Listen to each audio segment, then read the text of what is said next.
good populace, and welcome to another exciting episode of Ask the Knight Live. Today, we actually have two wonderful knights from my neck of the woods up in Artemisia, and we're really excited to get to know these guys. I will be your host today, Edward Littlejohn. Annora is going to be back in the background with our Effin tech guy, and well, let's just go ahead and start it off, and let's start off with your Grace. Go ahead and introduce yourself. Tell a little bit about yourself, how long you've been fighting, how long you've been a knight, and go. Hello, I'm Duke Daman MacMillan. I've been fighting about 26-ish years now.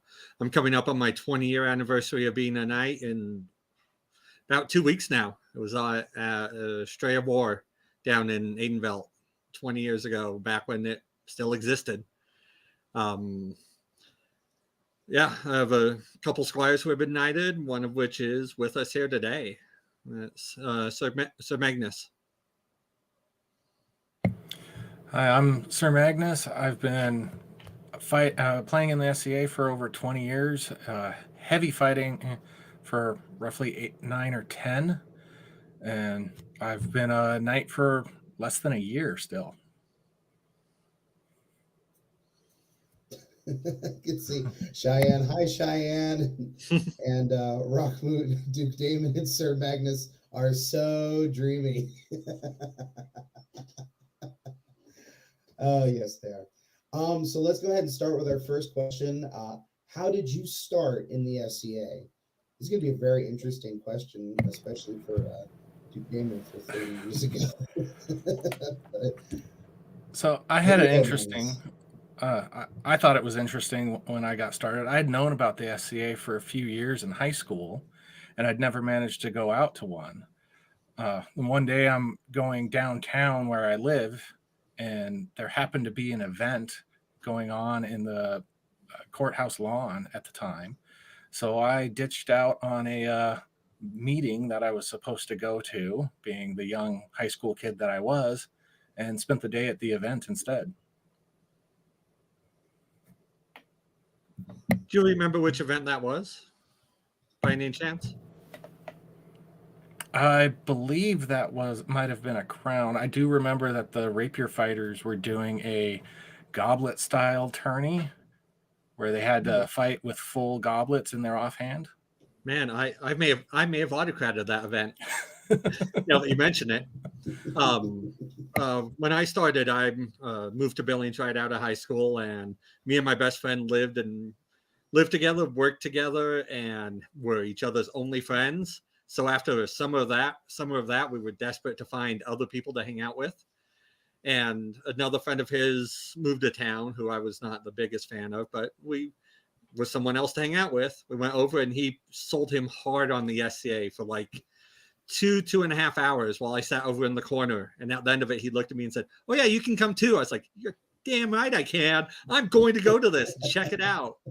And then I started going to a couple meetings and went to an after revel and was sucked in from then on. And now found the best people that I could find. Really, my chosen family are my people in the SCA. And that was 20 some odd years ago. Almost 27 years ago. September 1995. 95, good Lord. Once again, I've been hit in the head a lot to get to this point, so I don't do simple math like that. So. I think we've all been hit in the head a lot. So, Mag, I think you originally started as a rapier fighter, didn't you? That's right. I spent my first 9 years in the SCA as a rapier fighter.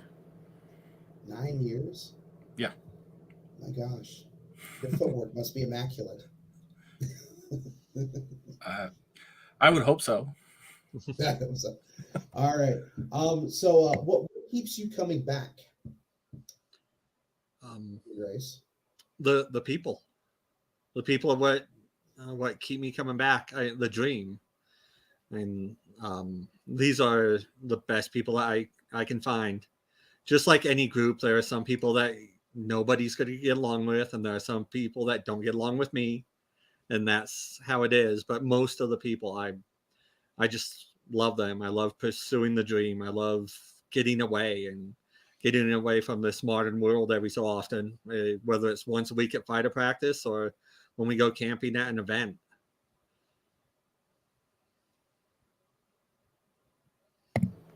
I really can't agree more with His Grace. It's the people that keep bringing me back over and over again. As much as I enjoy everything else, if it wasn't for the people, I wouldn't still be here. All right, all about the people. So, really good question. What do you think is your biggest hurdle as an unbelt? So for me, I think it was as we were going through and I was a squire, I decided to go back to college. And as you know, because you didn't live that far away from where I was, it was 4 hours north of where I am now, with the closest group being 2 hours away. So I didn't get out nearly as much. Traveling became extremely difficult because it was in the opposite direction of everyone else in the kingdom. I really think that was one of the biggest challenges I had to deal with. And you were on the High Line too, right? Because you were up in... Yes, I was up in Havre, so I was in the High Line in right. northern Montana. Yeah. And during the winter, it's just frozen all the way down. So they just shut down roads like crazy. So what about you, Grace? If you can remember back that far. I can. Sometimes I remember those days way better than like yesterday or the day before. My problem was definitely me being a punk kid and just having a lot of growing up to do. Fighting was almost never my issue.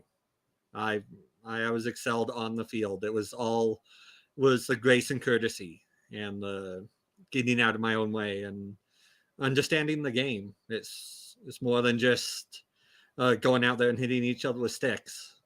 It's the dream. It's the leadership. It's encompassing all of it. It's the arts. It's the service. It's growing up into everything else is what I had to learn. And I'm good at swinging a stick. I'm not good at threading a needle. I'm not good at drawing things. My arts has always been my weakest point. So when I do some little thing artsy, like painting my shield, I was super proud of it because that is one of the tougher things for me to do in what we do. Yeah, I've seen you do bardic stuff too. During COVID, I believe it was, you were doing some bardic stories or poems, was it? Stories. Stories, that's right.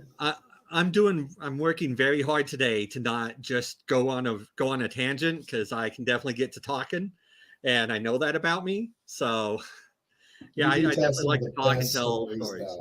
Yes, to tell some of the best stories. My favorite was the one where Till fell off the roof, and then Isabel asked, "What does this magic card do?" Yeah, that was at my first after revel. My first non-meeting in the SCA was one of the more epic nights that I've had in my life. We're gonna have to do something where you tell that story again and post it. But so in the essence of fighting in and of itself, what was your personal philosophy or path on training before you were knighted? Commit. It's I spent a lot of time practicing, thinking about it. It was always going on in my head, whether I was out at the Pal or walking down the aisles at Walmart or Albertsons, just swinging my arm around, just doing shots as I'm walking through.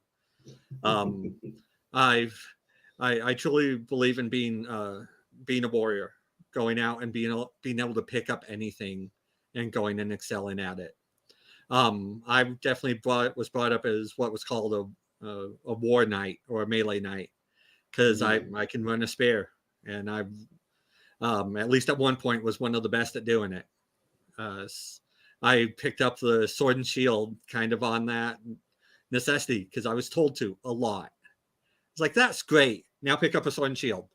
But I don't want to. That's great, but go to pick up a sword and shield. And then I finally picked it up, and after a while of getting used to it, I fell in love with it, and obviously have my moments of excelling at one-on-one combat also.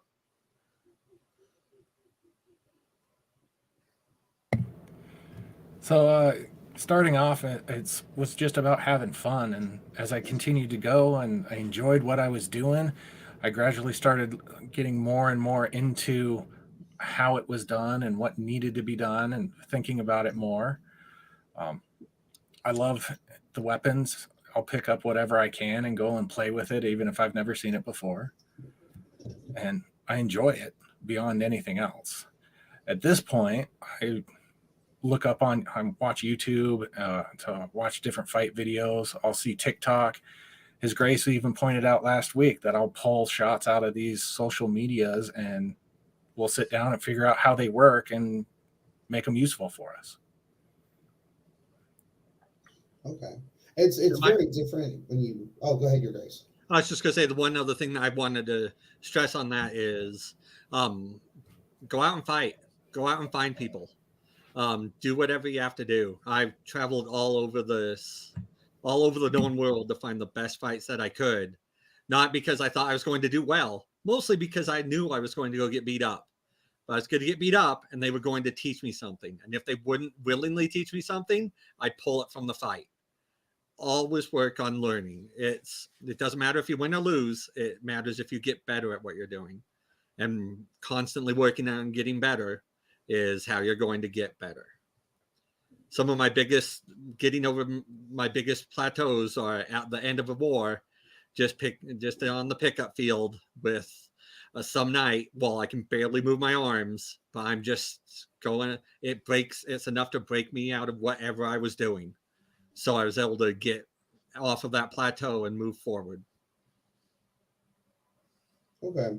I mean, it's really interesting when you look at the dynamic where, Sir Magnus here has the ability to look at other fighters on YouTube and on Facebook and go back and see events from, years ago. Whereas when you were starting out, they didn't have things like that. So you really just had to just go and find people. So, and I think that's, you're absolutely right. And I know when we were talking backstage, Effin was making the comment to Annora that he was, picking fights for her, which is, perfect. It's exactly what she needs to do. She needs to go get beat up and learn something from it. So, moving on to our next question. What was your aha moment? Essentially meaning like, when did you realize that you had the prowess of being a good fighter, being a knight? Oh, that really, I think that while I didn't realize it at the time, I think that probably sank in after my first crown tournament that I actually competed in. I made it out to where was it? I always get these mixed up. The semifinals? No, quarterfinals? Whichever one comes first. Yeah, so quarters. First one, went through the pools, made it out into the quarters. Couldn't believe it. But when that sank in, and I didn't go very far after that point. And looking back that really did it. I hit this really high level tournament and made it way farther than I thought I was going to go. Okay. Grace.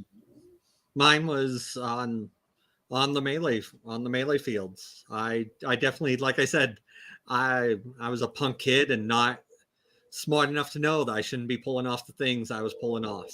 We went with the philosophy of it. You take 7 unbelts against anybody, we'll get you eventually. One of us is going to get you, and that ego, that confidence, just carried through with me. Thankfully, I was somewhat athletically gifted. I'm 6'1", and I consider myself the smallest of the giants and the biggest of the small guys. I'm right in that ideal middle area, so it really, really worked for me in what we do. Okay, so as a knight, and I think I have a guess at Duke Damon's, but I'm really curious. Who is your boogeyman? Who's that one fighter that just every time you just like, they can't, he catches you every time, or you always find yourself. It's like, how can I be better at beating him? I've really taken down a bunch of my boogeymen over the years. I've had plenty. I'd say my one fight that I was one of my funnest, because I never quite know what's going to happen, is with my brother from another mother, Sir Tierlock. He was the big fish in the little pond fighter here in Bronze Helm when I started, and he's an amazing fighter, and he's just ours. Right when I think I know what fight I'm going to get from him, I get something different, and it keeps me on my toes, and I love it.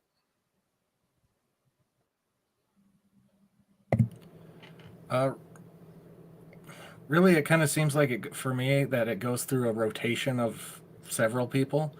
One of them will have it for a while, and then I'll figure it out or whatever and move on to the next. As for who stands there the most, I think His Grace is normally the one standing there the most. I figured. We do see each other every week, so. Wonderful fight. I can't ever get over it. It's always the best time. Yeah, my own squires always tend to give me the most fits, because they see what I do the most, and they spend the most time trying to figure it out and take it apart, and makes me so mad. I work on something and I get it just up to where it's nice and usable, and then they just shut me down on it. Like, fine, I just got it where I wanted it. Now it doesn't work here, so I'll put it back in storage, and I'll go start working on something else. Or when they hit me with my own stuff that I did not explicitly teach them, they just picked it up in practice, just stole it. Just straight stole it from me. Straight stole it. Guilty as charged. All right, what's our next one? This is a long one. What is the hardest aspect of being a fighter, in your opinion?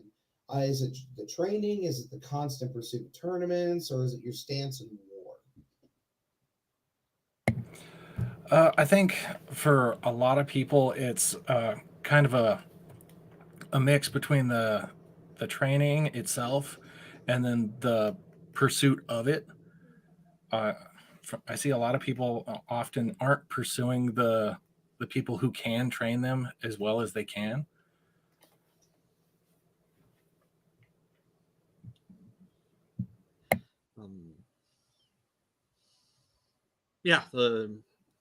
We used to have a huge weekend warrior mentality.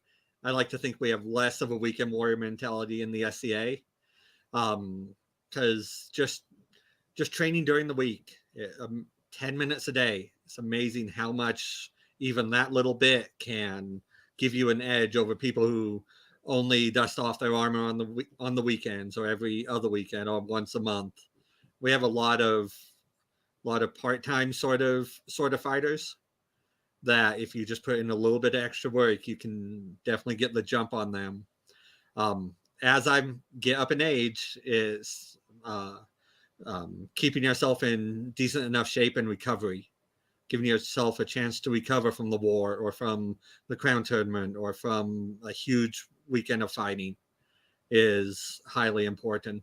Because if you start breaking down, guess what? You don't get to fight anymore. You don't get to go have fun with your friends if you don't take care of yourself.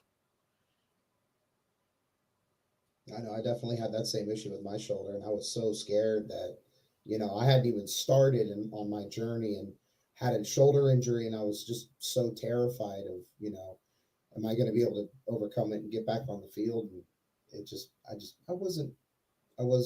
cried a little bit on that one. It really got to me.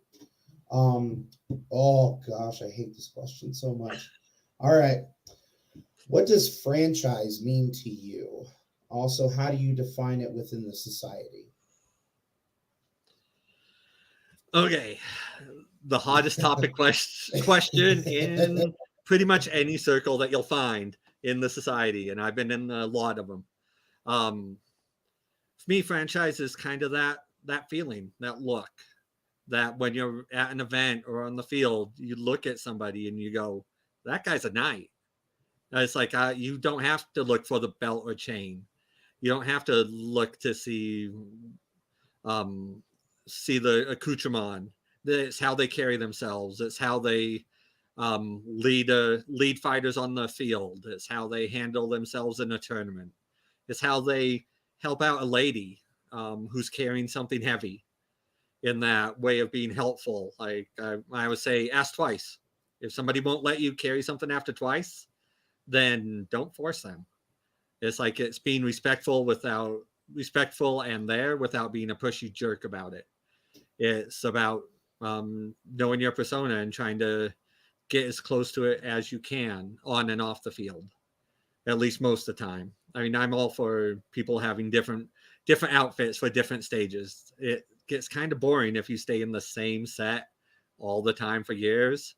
It's like, go have an outfit that's outside your persona, but make sure it looks nice.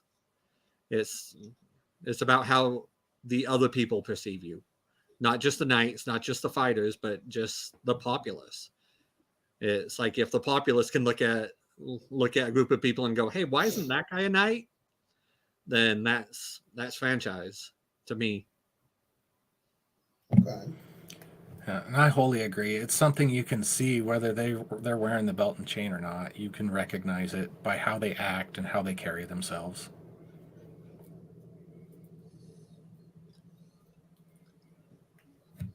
Okay.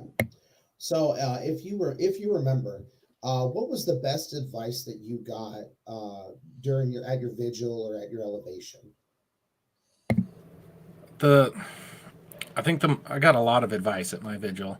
I think the one that really stuck with me the most was that the two things actually were that your words matter. They're going to carry more weight just because of who you are now, and that you're going to be somebody's first knight. For someone, you will be the first knight that they ever meet. So it's important to always be the best that you can and portray the knight the way they should be. Yeah, I think we were just talking about that last show. They were talking about you will be somebody's first peer, and it's very important. But I'm curious, are you sure it wasn't Hrothgar's advice? Yes, I'm sure it was not Hrothgar's advice. For those who know, we're not going to say it because it's yeah. Anyway, go ahead, Your Grace. If you remember, what was the best advice that you got? The best advice that I got, that I tried to, one of the three things that I always say in a vigil is, you're being recognized. You're already that person. You are just being recognized as a peer. The crown does not make you a peer. They're simply recognizing you for what you are. It is all the work that you put in. It is the person that you are. You don't have to be somebody else. The crown doesn't expect you to be somebody else after you become a peer. They expect you to be you at a higher volume, because people will be looking at you more. People will be listening to your words more, whether you like it or not, or more importantly, whether you notice or not. Because you will be looked at differently, even by your closest friends.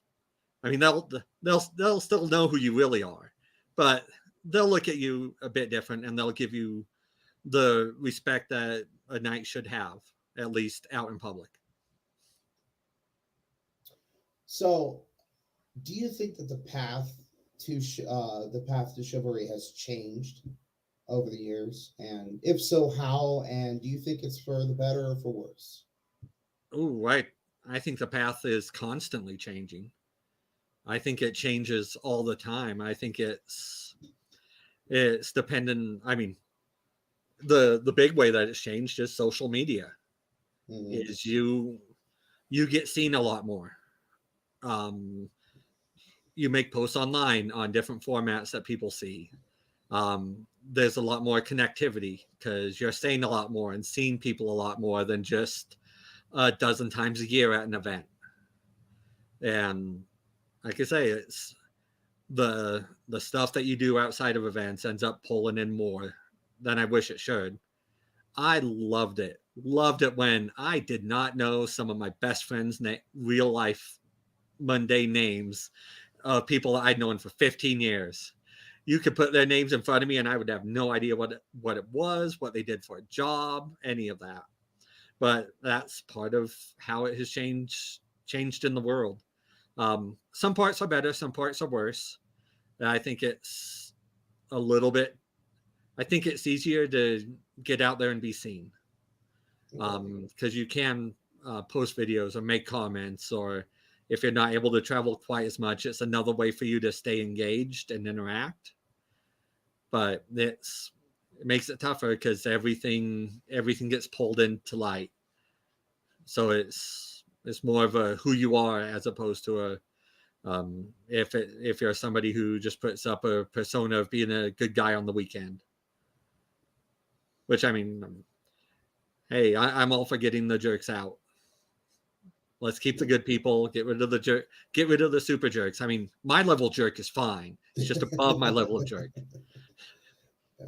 And to be honest, I still don't know half your guys' names. I still have to ask my wife, hey, what's so-and-so's mundane name? Oh, it's that person. Oh, well, it's not on their Facebook, so I don't know. And for those of you who don't know, Duke Daman was actually our forever king during COVID. For I think it was a year and a half, wasn't it? Yeah, technically 17 months from 17 months. Stepped up to step down, not counting the 6 months of Prince and Princess before that. So it was 23 months from when we won crown until we stepped down. So the king of the internet has spoken. Yeah, we have a lot of people come, oh, we know you. You're the king and queen of the internet. It's like, that is not what we were going for. Thank you. Not what we were going for. All right. So, Sir Magnus, same question. Do you think the path has changed? I definitely do agree that it has changed. There are a lot more avenues for you to go and learn and contribute and be seen. Obviously, there's going to be good things about that, and there's going to be bad things about that. So as a whole, I don't know if it's for better or for worse. I know I do enjoy having all of these extra avenues to learn and see people and interact with other people. Okay. Yeah, having all the extra avenues to learn is just amazing, especially as you guys know, kind of in the middle of nowhere. And this is up here in Bronze Helmet is so much better, such a better learning environment, just because we didn't know any better. It was like, oh, how do you learn something to fight? You get hit with it until you learn to block it. And what if you don't learn to block it? Then eventually you're going to stop doing this because you can't feel your leg, and you're like, why do I do this? Yep, that is why I wear thighs, because of Magnus and Till. Oh, Till used to just knock me around for months at a time. Just every week at practice. Go to practice, it would be me and Till. I might lay a stick on him, and he would just knock me around every week. And the leg wrap, and then leg Magnus wrap, is like, off head. Let me get on that, and just starts eating the other side. It's like, okay, I'll put the thighs back on. Jeez. You did learn to block them eventually. I did, yeah. I started moving my hand. Well, and then Thorhall was making the comment. He's like, oh yeah, I use that as a sword block on my right side when Till throws that from the lefty perspective. And I was like, I never even thought of that. That's genius. So now I have to do that. Yeah, I'm just fluffing his hair, trying to get my hair to make me not look quite so weird. It's not working, but I try.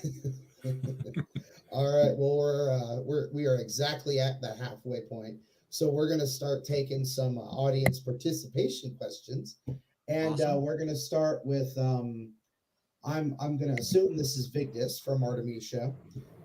In your opinion, what is the most important virtue of knighthood?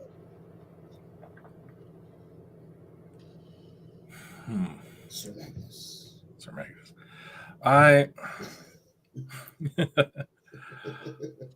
In my opinion, I think it's going to have to be faith. Faith that what you're doing is the right and just thing to do, and also more on the individual and fighting level, faith that your opponent is going to be dealing in an honorable and chivalrous manner. without that faith in each other, our game would end up dissolving on its own. That's a very paladin-esque answer. I like it. Mine is more thought than of virtue per se. It's the protector. It's the we're the ones that are there to defend the populace. We're the ones that are there to make sure that they are taken care of. The most virtuous part of being a knight is being the knight, is being the guard, is doing what is right, not what is easy.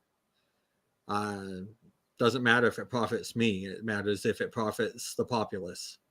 Without the populace, there are no knights. There's 20% of the fighters running around like, hey, look at us. Well, there's no one here. Never mind, no one to look at us. Because like I say, 20% is the fighting minimum for knighthood. If you look at the numbers across the society, take a random 10 people, there's a great chance that 2 of them are going to be knights. Generally, the top 2 that come out of a list of 10 are the 2 knights. Okay. Lady Thora of Artemisia. Love you, babe. She there? I don't know. She asks, what do you look for in a squire? Honestly, I look for the one thing that you can't teach: passion. You have to want to do it. I can teach anybody to fight. I can teach anyone to be a good fighter. But I can't teach someone to love it. I can't teach someone to want to do it. I'm very much not a rah rah, let's go.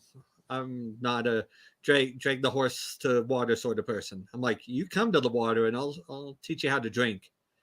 Because if I don't care if they're the best fighter in the world, if they don't love it, they're going to leave. They're not going to stick around if they don't love what we do. So I look for the passion, and if I wait for it to feel right. I've had 5 squires in my time, 1 that has passed away, and the other 4 that are going strong. So I'm not one of those guys who has a huge household, but I like to think that the quality is unmatched. That's what we shoot for. This is a good question for all you people out there looking for a knight, because Sir Magnus, I don't think you have any squires. I do not have any squires. It was when I was elevated, I went with I'm going to sit for at least a year without taking any or even considering any, just to kind of figure out where I sit in this new position and get to know myself a bit more before taking on that role. As that year comes closer, I've put more thought into it. I definitely agree with His Grace. Passion is a necessity. If you're not passionate about it, I can drag you by the back of your neck and get you to do it. I don't want to. That's not how I came up through this. That's not how I want to bring other people up through this. The other thing is whether or not you actually mesh with the group. I mean, it is a relationship. If that relationship between the 2 of you is not very good, then it's probably not going to work out very well. Now, you definitely have to be able to communicate, because if you guys can't communicate, if the way that you teach isn't the way that they are able to respond to it, then you're both just banging your heads against the wall. And that's why I like having the man-at-arms period before you become a squire, because you get to get in there and see if you can learn from that person. Because I don't want someone as a squire who's not happy with it, who doesn't like how we mesh, because then we're both just wasting everybody's time. Absolutely. So, Sir Magnus, are you looking at that same man-at-arms period as well? I'll be using that same man-at-arms period when it comes to that point. Okay. Yeah, it really does take that first year to figure out who you are. It's like it's really tough to teach someone else how to be a knight when you're like, I'm just trying to figure out how to be a knight. Are you more of a ask kind of person, or are you more of a be asked kind of person?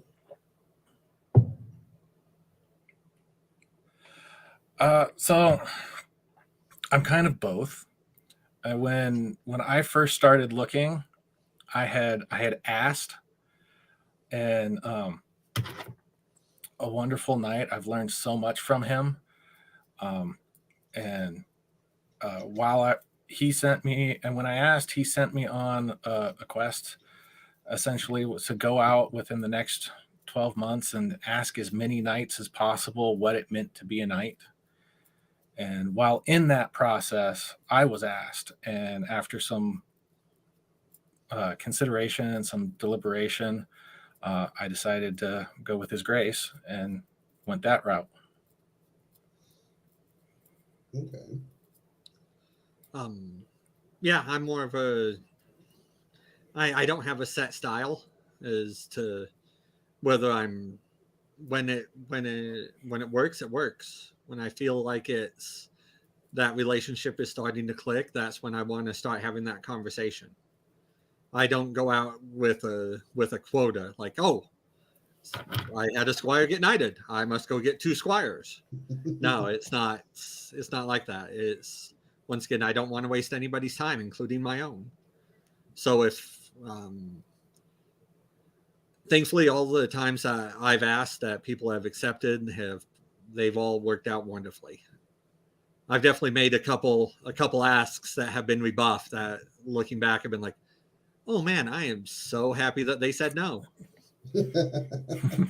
Because it's all relationships. Sometimes it goes quick. All relationships have a certain expiration date. It could be a month, could be 6 months, could be 60 years. We just don't know. And thankfully, the ones that haven't worked out are ones that expired quickly. Well, our next question from the audience is, when do you decide to take on a squire, and do you take on more than one? I think we've answered quite a lot of that already, but do you have anything else to add? Like I said, when it feels right, when everybody's in there. I was taking my first 3 squires I took on with a good amount of space in between them, and then Magnus and Thorhall I asked at pretty much the same time. Was right after I'd won that 3rd crown. I believe that I asked them both shortly after. Once again, I get hit in the head a lot, so I can't tell you exactly how those conversations went down, but I want to say they were both shortly after that. So if there were 3 people that all came up at the same time, if I felt like I could give them all the attention they deserved, I'd ask whoever was ready. Yeah, it's definitely kind of have to feel it out and see how those relationships work out. That's really all that I can say about it. I haven't actually been there yet, so it's hard to tell you. Still a baby Nate. Let's see. Our next question is, do you think knights are held to the same standards of chivalry by which they were knighted after they received the accolade? This is a really good one. I like this one.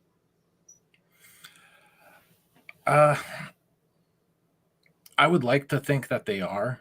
I know in some situations that can happen that they're not, and that's just the way things are. It's not going to be the same across the board all the time. But I would like to think that the knights are held to the same standard for which they were elevated. I mean, people are people. People make mistakes. Yeah. And it's also sometimes we catch people too late. Sometimes we catch people on their way out the door when they finally get recognized as a knight. It's a weird process that we go through. And I think we're getting better about it, at least in our kingdom. But there are definitely times where we catch people years after they should have been recognized. And it's just, and they're like, oh, I'm going on to do this, or they've been beat down by the process, which I understand is a process and it's part of testing your resolve to see if you can handle it. But it's still, sometimes it sucks, and sometimes the people who get knighted aren't really the people that they are. I mean, or all peerages. I mean, sometimes they get it and they flip. They're like, oh, this isn't the guy I've talked to for the last 5 years. He's like, oh, I'm a knight now. I can do all these things. Bah, bah, bah, bah. It's like, oh, awesome. Goodbye.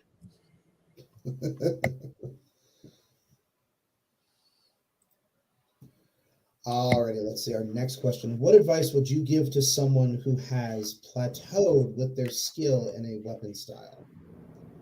Change weapon styles. If I give two things. One, either change up the weapon style for a while. Go with something different. There's nothing wrong with changing the style. You don't want to be doing it every week or every month, especially early on when you're learning, because it's about figuring that out. But if you don't want to totally change up the weapon style, change up how you're fighting it. There are several ways to fight whatever weapon style you happen to pick up.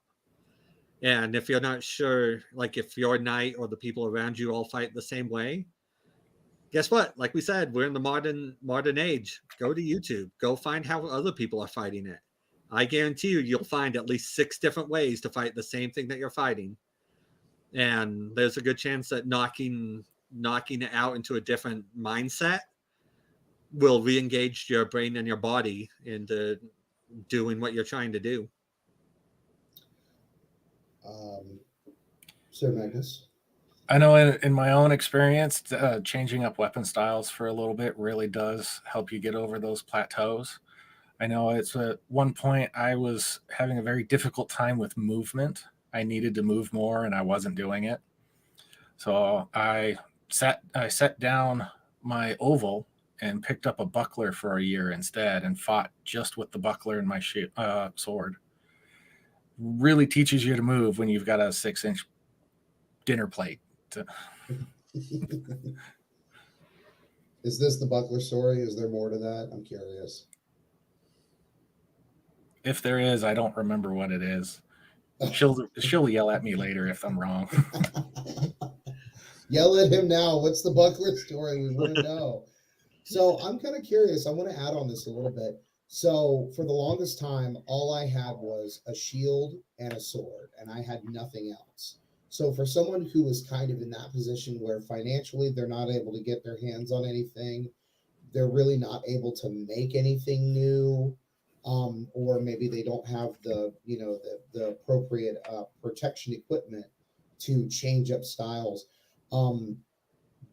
What would you recommend in that instance for someone to try and help with overcoming a plateau? Well, even if we assume that you're locked into the same weapons format, sword and shield, for example, and you can't change those, you can change how you fight with those. An example would be if you're primarily a defensive fighter, you can decide to try and be more aggressive with it. Try fighting at range or deep in close.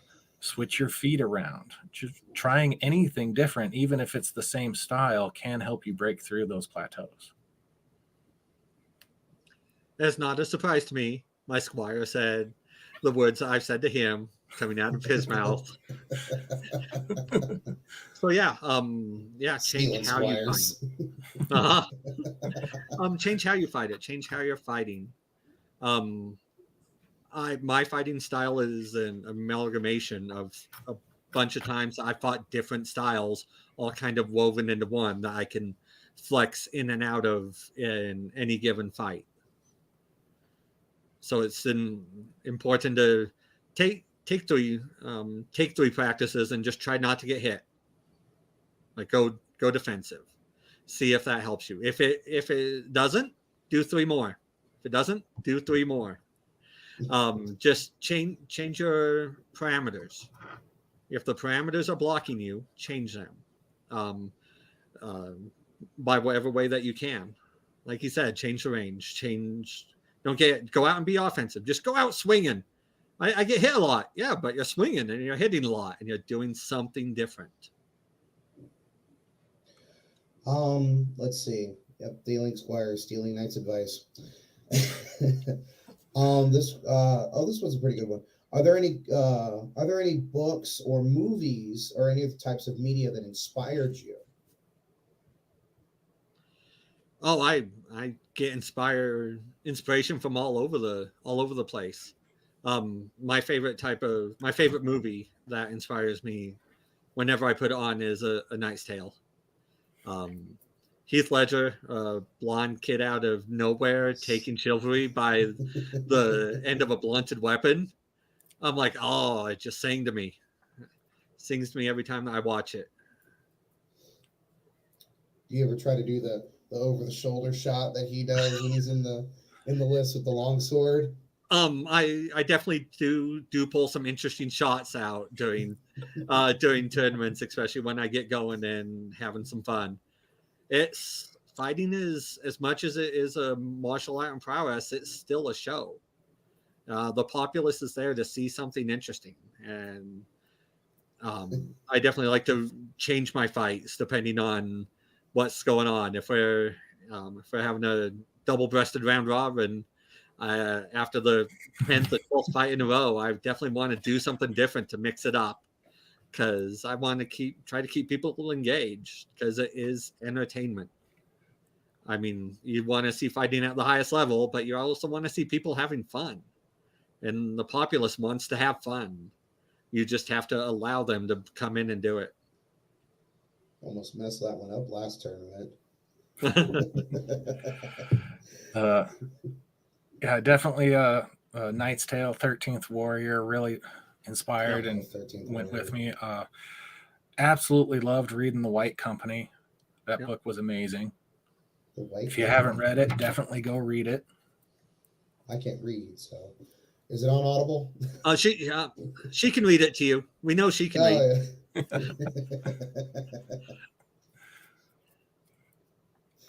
Damn Jack. Did you see the Squire distance question that popped up? Oh, which one was? Oh, yeah, I missed that one. Where is that one that came up? I thought that could be a good one. Oh, is there ever a case where you have a long distance relationship with a Squire? Have you? I have not. No, he has not. I have not with a Squire, but I have with my knight. Okay. Like I said, there wasn't. We had one night up here when I was starting out, and it was Danu, and I love Danu, but Danu was definitely on his on the shorter days when I showed up. So I ended up being squired to His Grace Duke Sir Basil down in 1000 Eyes, which is about 5.5, 6 hours drive time. So he taught me a lot. He taught me most everything about being a knight, not necessarily being the best fighter, but about being the knight. And especially now with the social media that we have, I don't think it should be a deterrent. I think if you're in the right relationship, it shouldn't matter if you live in the same town or on the other side of the country, or in the case of our friend Sean, another country. He picked up a Squire in Ireland over COVID. So it's all about just being able to communicate and teach them what you want, and them having the ability to do it without being overseen every practice. I mean, it puts a lot of more on the Squire part of the relationship, because they have to keep themselves held up to a standard, because they don't have someone there to keep them held up to the standard. Yeah, I feel that, considering my night is 4.5 hours away from me. So when I'm down there, I try to absorb as much as I possibly can from him, and I try to stay in his house as often as I can to save money, because budget's tight. Oh, this one, I like this one. I'm going to do this one. No, I'm not wrapping it up. Leave me alone. What do you do when you're not on the field fighting? Where can we find you? Hopefully you can find me helping out, helping somebody, helping carry stuff, helping move stuff, helping serve a feast, helping the making sure the crowns are taken care of. I like to kind of flutter around a lot. I don't like to stand still. I both on the melee field and off the field at events. I like to be moving. I like to go and see people and bop in and out. Social butterfly.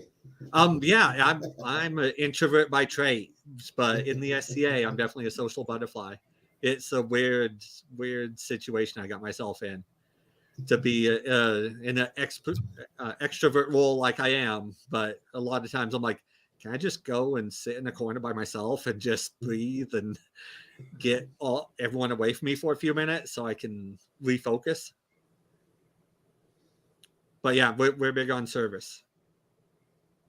Sir Magnus. Well, you can.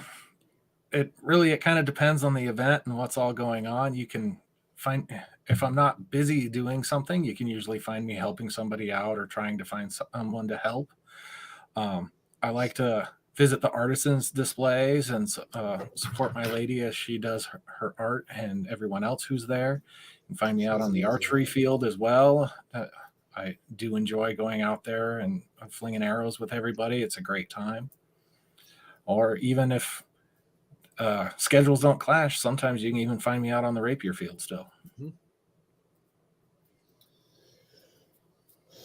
Participated in that archery tournament. That was a lot of fun. I really enjoyed that. That was and I got to use your bow and everything. That was pretty awesome. You did really well at that tournament. It was nice. I almost had it, and then I fudged it because I got a little too I don't know. Got a little too, I don't know if I got too cocky or if I got too confident, or maybe I just wasn't confident enough, but I was one arrow off and it killed me.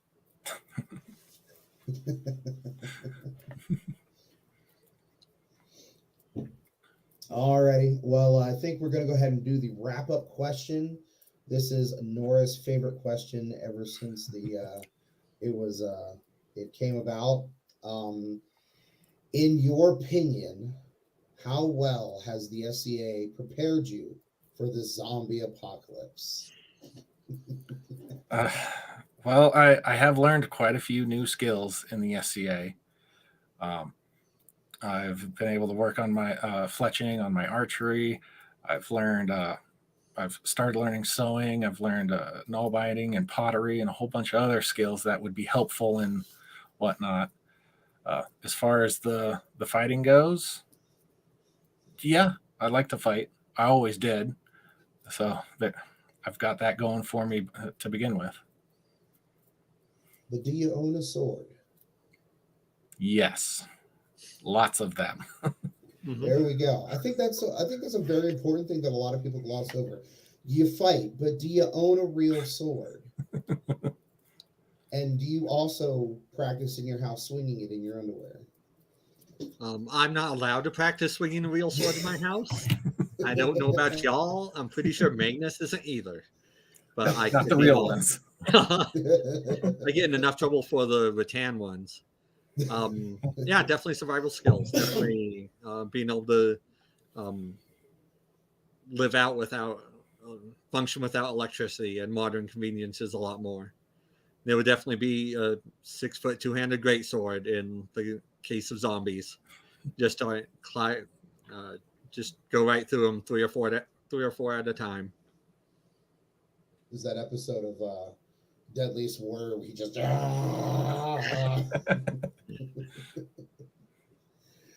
Alrighty, well, thank you guys so much for joining with us, and thank you, Duke Daman and Sir Magnus, for being on the show.